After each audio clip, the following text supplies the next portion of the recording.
Hello, this is Speedball Mike Bailey. Please check out roseexcellence.com. Okay. Hi guys, I'm here at Crossbody Pro Wrestling, and there was a match tonight with my friend Mike, Mr. Atlantis, and Speedball Mike Bailey, and it was also on Twitch, right? Yes. Okay, on your Twitch account? Stream live on twitch.tv/SpeedballBailey. And hopefully I can upload most of the matches to my YouTube as well, so you're able to check those out long term. Oh, okay. Yeah, so I videotaped a bit of the match because I wanted to document my friend Mr. Atlantis match with Speedball, but also check out Mike's YouTube. What's your handle on YouTube? Speedball Mike Bailey. Oh, okay. All right, so I'm a huge fan. I love you. I saw you at a GCW when you were wrestling Masha in Toronto. Oh my God, I had the front row. Thank you so much. One of my favorite matches of that year, maybe of all time. Okay. But yeah, it was perfect for many reasons. One, because like Masha is terrifying, and also so they used the IWS ring for that show specifically, which is a ring that I trained in for many years. So I knew the ring well enough that I was able to destroy it during the match and make that a seamless part of the match. Okay. Okay. I wanted to ask you about your story. Like, I was reading like online about how like you started in 2006, and you were working as a janitor, like at nights, like just to pay the bills and everything like that. And then you would wrestle on the weekends, and you did that for almost 10 years, right? Well, so I probably worked as a janitor for like 5 years maybe. Okay. So later than 2006. When I was 2006, I was 16, so I was still going to school back then. But there was like 5 years of my life where I would work the night shift as a janitor, full time, 40 hours a week, train taekwondo, wrestle on the weekend, and then as things went on, there was a point when things like gave. When I was working as a janitor, going to school, going to university, part-time, training for boxing matches, taekwondo tournaments, and wrestling as well, which was the busiest that I have ever been until probably this year, where somehow my wrestling schedule has just become ridiculous. But that was the moment where I was like, okay, I'm doing all these things, and I'm just waiting for one of them to work out eventually. And I got an offer to go wrestle in Mexico for 2 months, and I did that, and that was the first like long stay away that I had done with professional wrestling. I was like, yep. I had spent my entire life basically dreaming that professional wrestling would work out financially as a job, and that goal kept getting further and further away.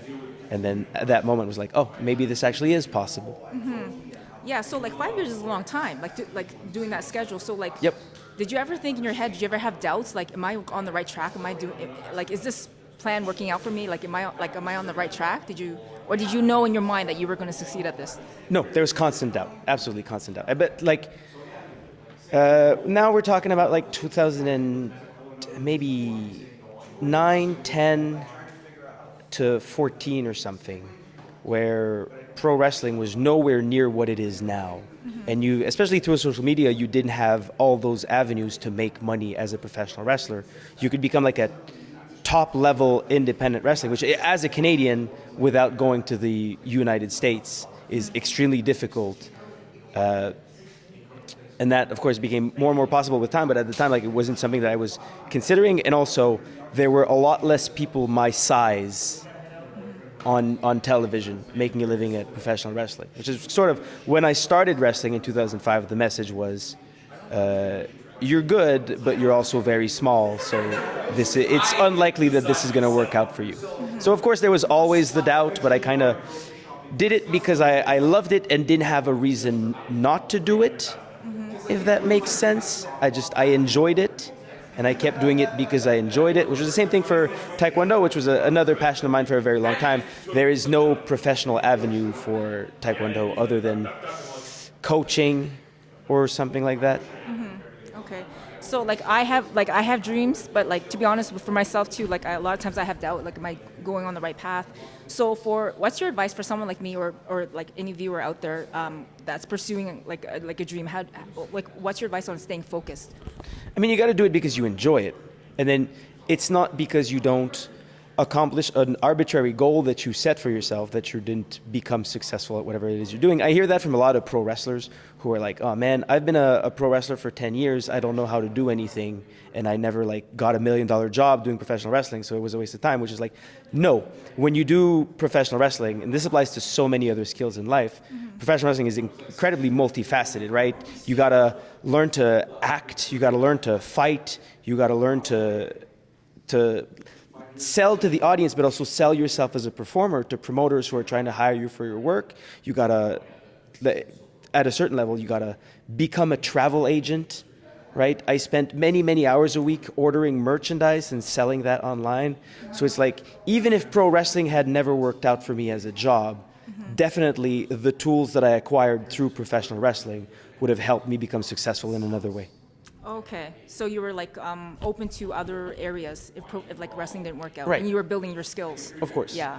Just communication, again, is the biggest and most human part of professional wrestling. This is something that I tell a lot of students, but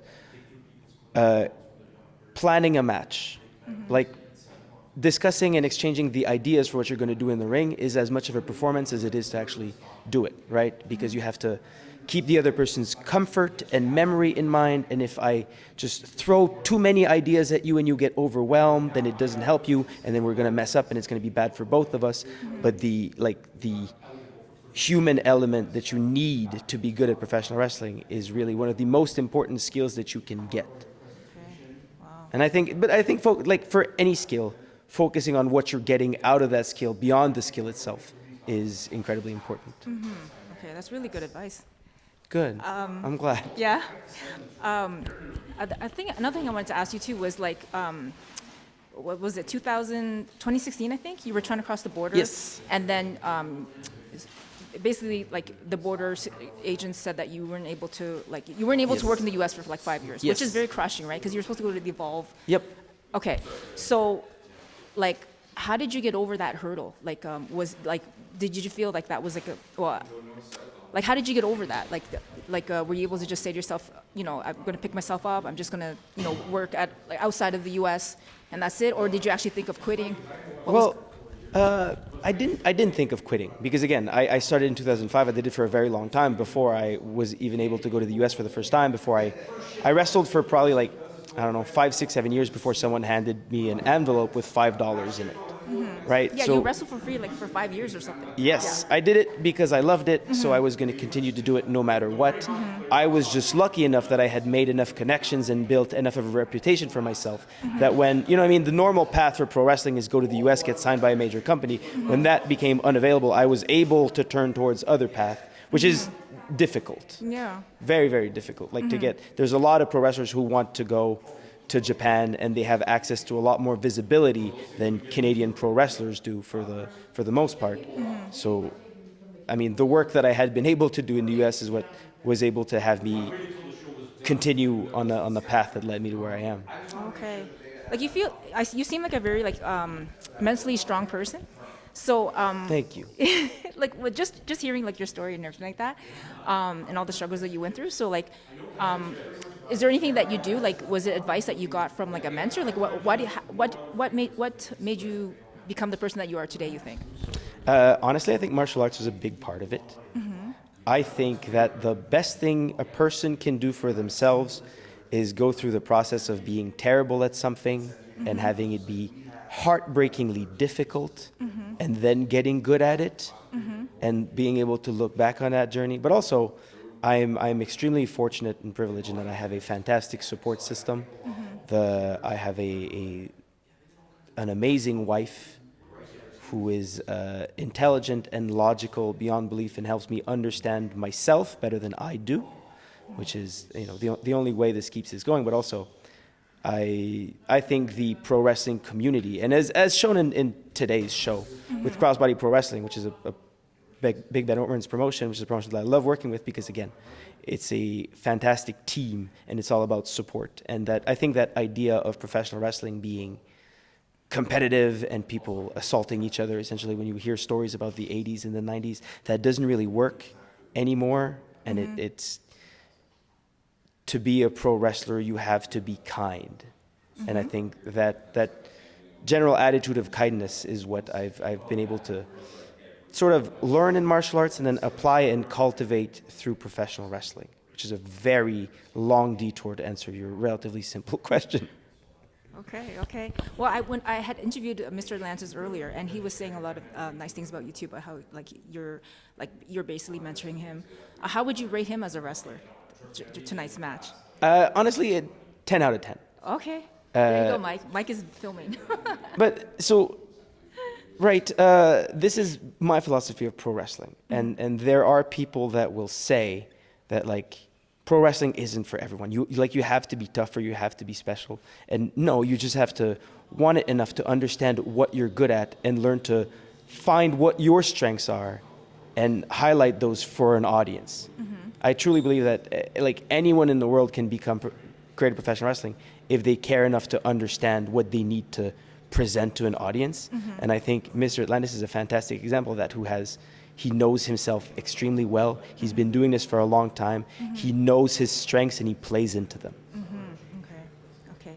Well, I'm so thankful that you came tonight to Crossbody and mentoring, my friend Mike and all the other wrestlers.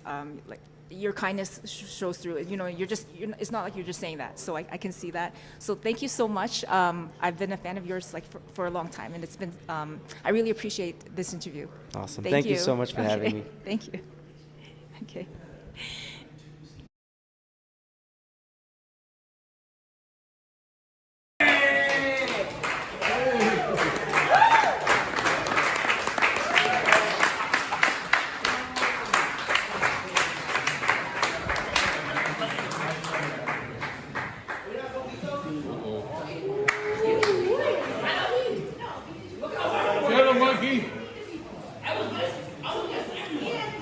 See, they're both named Mike, that way I don't get in trouble.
Journey, can you bring that mic in the ring? Is it gonna? Is it taking down? Let me get closer.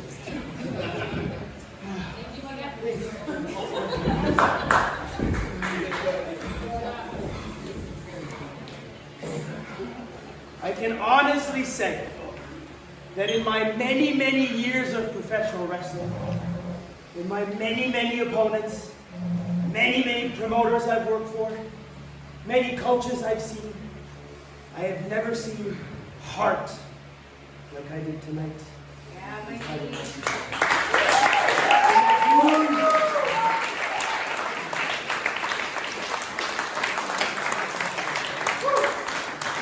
And I know firsthand that that heart and that fire that you have,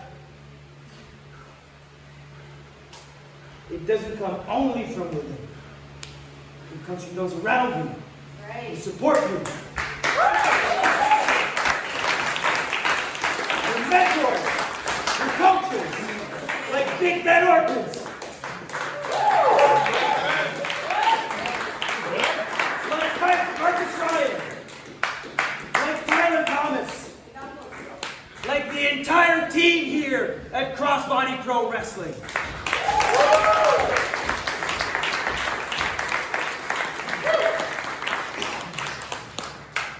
And heart, passion, and fire is what fightertainment is all about.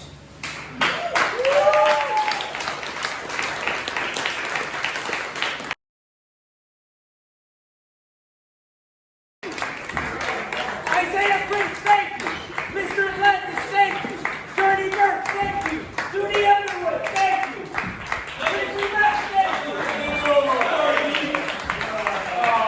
Uncle Bishop, thank you. Carl Gresham, thank you. Neil Reyes, thank you. The Easter Bunny, thank you.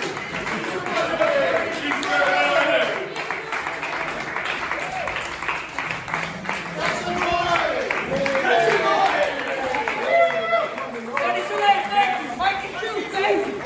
Get in here. Dennis Scott, thank you.